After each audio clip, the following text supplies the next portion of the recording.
Hey, I wanted to show you this neat setup. This is out in Idaho Falls. This gentleman has about 4 acres. He's has a few things going on. Some neat solar panels, chickens, goats, rabbits. So this is somebody's greenhouse they're putting together for basically year-round growth. They're using Solex, 5mm Solex, rather than polycarbonate. Solex is a polyethylene material, but it has a similar R value and a similar warranty as standard polycarbonate. A little bit more expensive, but I really like what he is doing. This is a slick setup, insulated north side. You have the front at an angle so that it's perpendicular to the sun during the winter solstice. Roof is perpendicular to the sun at the summer solstice, so it captures the sunlight for the full duration of the year. So really neat setup. I like this.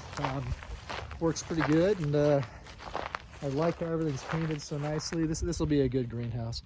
Just thought I'd show that to you, and you have a good day.